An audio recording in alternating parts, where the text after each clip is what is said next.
Alors voici la vidéo pour vous expliquer comment additionner et soustraire des fractions. Vous le savez peut-être déjà d'ailleurs, hein, vous avez peut-être déjà vu ça, hein, puisque ça se voit en sixième primaire ou en première secondaire.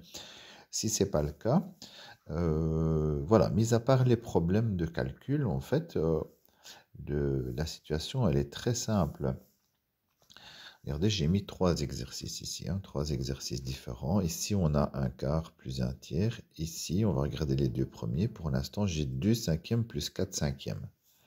Alors, quand vous comparez ces deux calculs, est-ce que vous observez la différence entre les deux?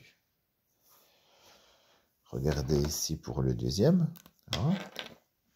J'additionne des cinquièmes avec des cinquièmes. On pourrait dire de nouveau que ce sont des pommes avec des pommes. Hein. Ça veut dire que si ce sont des cinquièmes de tarte, eh bien, ça veut dire que ce sont les mêmes morceaux. Donc, si j'en ai deux et que j'en ai encore quatre, que je les mets ensemble, bah, ça me fait tout simplement 2 plus 4 cinquièmes. Hein. Cette étape-ci, on n'est pas obligé de l'écrire. Hein. Et donc, ça me fait 6 cinquièmes. Voilà. Bon, logique, hein, même si on ne connaît pas les fractions, ben voilà, j'ai des morceaux de tarte qui sont les mêmes. 2 plus 4, ça fait bien 6. Bon, c'est très simple. Hein. Alors, même chose, un quart plus un tiers, ben, c'est très simple, c'est très facile à comprendre que si j'ai un quart de tarte et un tiers de tarte, en fait, ce n'est pas les deux mêmes morceaux. Il y a un morceau qui est plus gros et l'autre morceau qui est plus petit.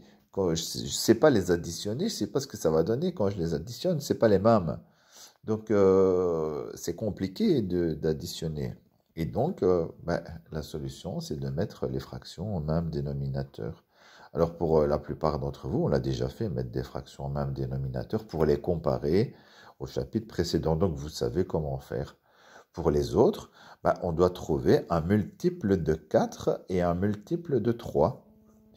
Le plus petit possible, c'est toujours mieux parce que c'est moins compliqué. Mais enfin, même si c'est pas le plus petit, à la limite, ça fonctionne quand même. Donc, bah, moi, ça me pose pas de problème. Hein.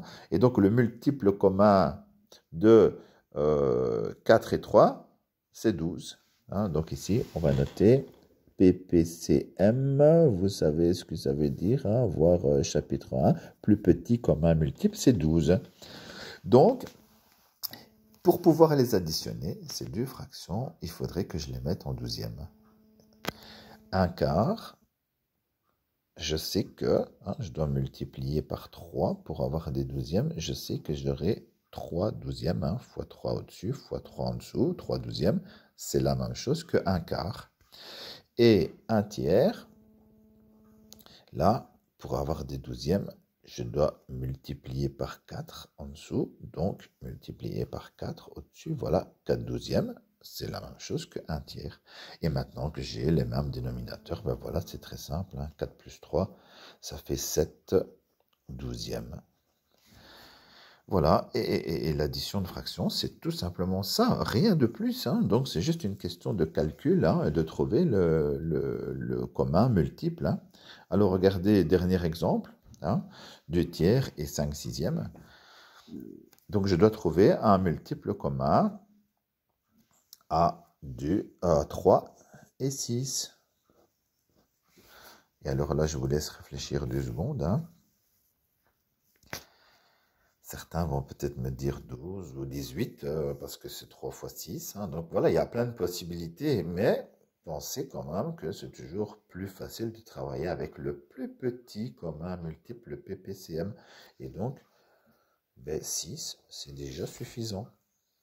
Parce que 2 tiers, hein, je peux le transformer en sixième, ça fait 4 sixièmes.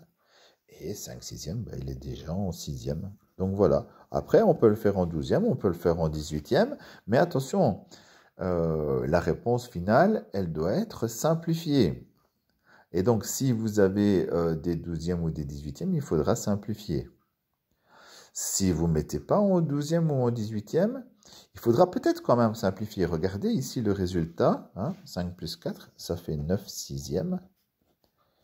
Donc c'est bien, on a réalisé l'addition, mais vous savez qu'une fraction doit toujours être simplifiée. Et donc la réponse finale, ça sera 3/2. Voilà, on peut simplifier à la fin. On peut simplifier au début, hein. Si on a une fraction au départ dans le calcul que l'on peut simplifier, n'hésitez pas à la simplifier tout de suite, hein. Ça veut bien dire ce que ça veut dire, hein. Simplifier, ça veut dire que ça simplifie le calcul, hein. Donc, n'hésitez pas à le faire. Voilà, vous allez pouvoir commencer les exercices. Et au fur et à mesure, quand il y a quelque chose que vous ne comprenez pas, vous m'envoyez vos questions et j'y réponds. Mais en tout cas, le principal, il est là. Retenir que pour additionner des fractions, on doit les mettre au même dénominateur.